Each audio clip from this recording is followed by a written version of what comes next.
The বেলকিপার গল্পের শুরুতে আমরা একটি দম্পতিকে দেখি যাদের নাম গ্যারি ও নাদিন।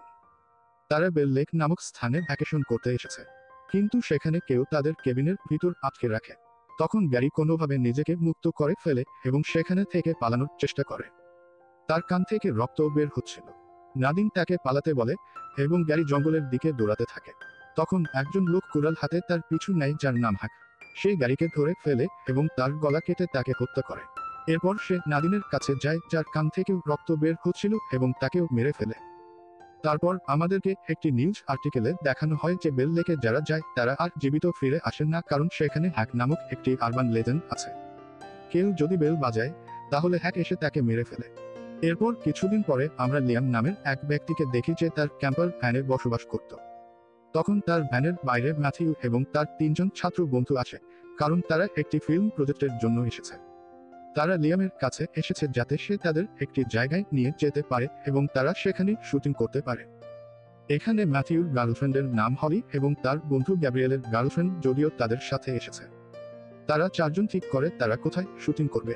তখন আমরা ব্রিটনি নামের একটি মেয়েকে দেখি যে গ্যারির বোন, যাকে আমরা গল্পের শুরুতে মারা যেতে দেখেছিলাম। সে তার ভাইয়ের মিসিং পোস্টার বিভিন্ন জায়গায় লাগাচ্ছিল যাতে সে তাকে খুঁজে পায়। ব্রিটনি তার মাকে ভয়েস মেইল করে বলে যে সে এখনো তার ভাইকে খুঁজছে, কিন্তু কেউ জানে না সে কোথায়। এদিকে 5জন বেল লেক সম্পর্কে একটি আর্টিকেল পড়ে যেখানে লেখা ছিল যে যারা সেখানে যায় তারা আর ফিরে আসে না।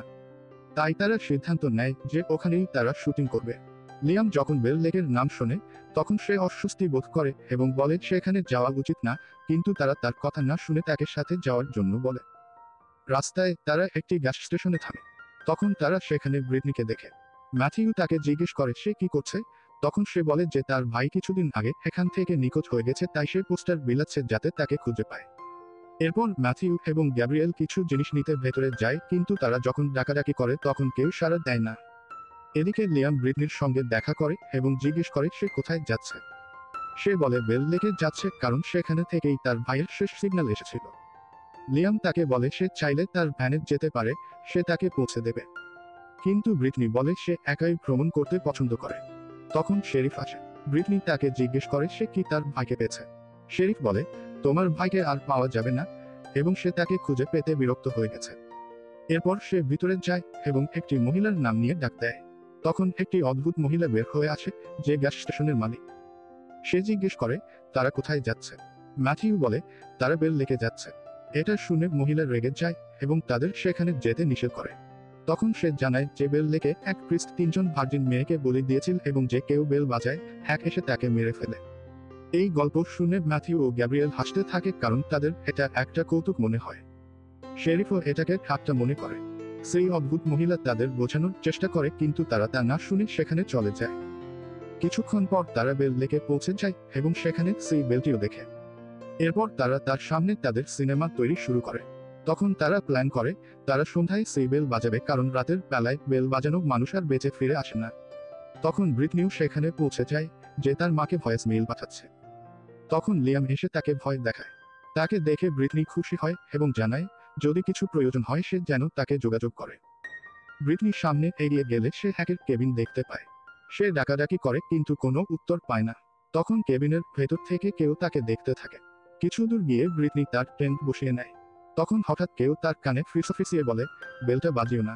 এটা শুনে সে ভয় পেয়ে যায়, কিন্তু কাউকে দেখতে পায় না। এদিকে ম্যাথিউ লিয়ামের কাছে গিয়ে কথা বলে। এরপর ম্যাথিউ তার বন্ধুদের সঙ্গে গিয়ে বসে পড়ে।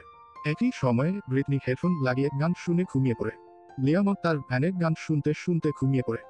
রাত 12টা বাজে 4জন বেলের কাছে যায় এবং 3বার বেল বাজায়, কিন্তু কিছুই হয় না।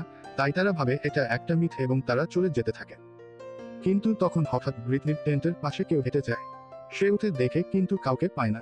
তখন হঠাৎ হলির শরীর খারাপ হয়ে যায়। সে ওয়াশরুমে গেলে ব্যথা অনুভব করে এবং তার প্রতিচ্ছবি হাসতে থাকে। এদিকে ম্যাথিউ ও লিয়াম তাকে খুঁজে ওয়াশরুমে যায় এবং দেখে তার কান থেকে রক্ত বের হচ্ছে। এটা দেখে তারা সঙ্গে সঙ্গে তাকে নিয়ে যেতে চায়। ম্যাথিউ লিয়ামকে বলে তার গাড়ির চাবি দিতে যাতে সে তাকে হাসপাতালে নিতে পারে। এখানেই গ্যাব্রিয়েল ও জুডির সঙ্গে থাকে, কিন্তু লিয়াম তাকে বলে যে সে এটা হতে দেবে না। তখনই সেখানে হ্যাক চলে আসে, যে হলির উপর আক্রমণ করে এবং তাকে মারার চেষ্টা করে। কিন্তু হলি সেখানে থেকে পালিয়ে যায়। এটা দেখে লিয়াম ও ম্যাথিউ খুব ভয় পেয়ে যায় এবং এক জায়গায় গিয়ে লুকিয়ে পড়ে। তখন লিয়াম দেখে যে ম্যাথিউর কান থেকে রক্ত পড়ছে এবং তার চোখ হঠাৎ লাল হয়ে যায়।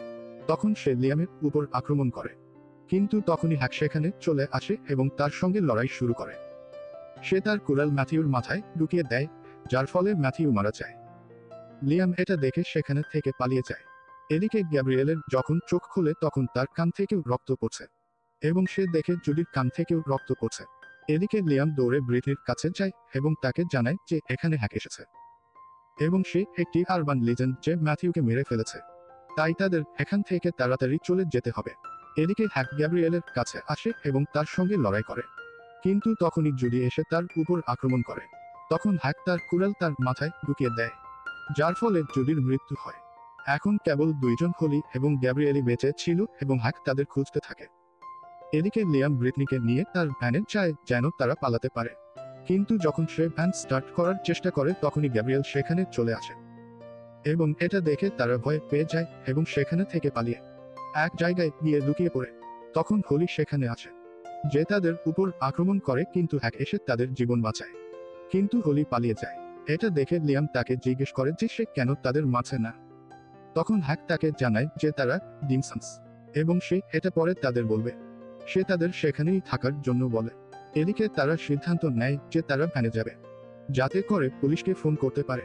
তারপর যখন ব্রিটনি ও লিয়াম ভ্যানে যায় তখন তারা পুলিশকে ফোন করে, কিন্তু সেই পুলিশ তাদের কথা শুনতে চায় না, কারণ তার মনে হয় এটা প্র্যাঙ্ক কল। তখনই সেখানে সেই দুই ডিম এসে যায়, যারা তাদের উপর আক্রমণ করে, কিন্তু তারা কোনো মতে পালিয়ে যায়। তখন হ্যাক তাদের কাছে আসে এবং নিজের কেবিনে নিয়ে যায়, যেখানে সে পুরো গল্প বলে কিভাবে সে এমন হয়ে উঠেছে। সে তাদের বলে যে তার একটি ছোট মেয়ে ছিল, যাকে এক প্রিস্ট কিডন্যাপ করে বলি দেয়। সে সেই বেল রেখেছিল যাতে নরকের দরজা খোলা যায় এবং অনেক ডিম সান্স এই পৃথিবীতে আসতে পারে, কিন্তু সে সেটা হতে দেয়নি এবং সেই প্রিস্টকে মেরে ফেলে। কিন্তু মরার আগে সেই প্রিস্ট তাকে অভিশাপ দেয় যে যতদিন না কেউ সেই বেল ভাঙবে সে ততদিন মরতে পারবে না, এবং তখন থেকে সে জীবিত আছে এবং সেই বেলের পাহারা দিচ্ছে। আর যখন কেউ সেই বেল বাঁচায় তখন তার শব্দ সোনাদের ডিম প্রচেস করে ফেলে এবং তাদের কান থেকে রক্ত পড়তে থাকে। এই কারণেই সে তাদের মেরে ফেলে। তখন ব্রিটনি সেখানে তার ভাইয়ের আইডি কার্ড দেখে, যার মাধ্যমে সে বুঝতে পারে যে তার ভাইও এক ডিমে পরিণত হয়েছে এবং সে কাঁদতে শুরু করে। এটা দেখে হ্যাক তাকে সান্ত্বনা দেয় এবং তাদের দুজনকে বলে যে যদি তারা ভার্জিন হয় তাহলে তারা সেই বেল ভাঙার চেষ্টা করতে পারে, যাতে করে তার এই অভিশাপ ভেঙে যায়। তারা উভয়ই ভার্জিন ছিল, তাই তারা রাজি হয়ে যায়। তখনই সেখানে সেই দুই ডিম এসে যায়, যারা তাদের থামানোর চেষ্টা করে, কিন্তু হ্যাক তাদের মেরে ফেলে। তখন সেখানে সেই শেরিফও এসে পড়ে এবং জিজ্ঞেস করে এখানে কি হচ্ছে। তারা সবকিছু তাকে জানায়, যার উত্তরে সে জানায় যে সেও একজন ভার্জিন। তাই তারা তিনজন মিলে সেই বেল ভাঙার চেষ্টা করে। তখনই সেই নরকের দরজা খুলে যায় এবং সেই প্রিস্ট বাইরে এসে হ্যাকের সঙ্গে লড়াই শুরু করে, কিন্তু হ্যাক তার কুড়াল দিয়ে তাকে মেরে ফেলে। তখন সেই বেল পড়ে যায়, যার ফলে নরকের দরজাও বন্ধ হয়ে যায় এবং হ্যাকের অভিশাপও শেষ হয়ে যায়। তারপর তারা সেই মৃত লোকদের কবর দেয় এবং একসাথে থাকার সিদ্ধান্ত নেয়। তো বন্ধুরা, যদি তোমাদের ভিডিও ভালো লেগে থাকে তাহলে একটা লাইক দিতে ভুলো না। বাকিটা আমি দেখা করব তোমাদের সঙ্গে পরের ভিডিওতে। ততক্ষণ পর্যন্ত বাই বাই।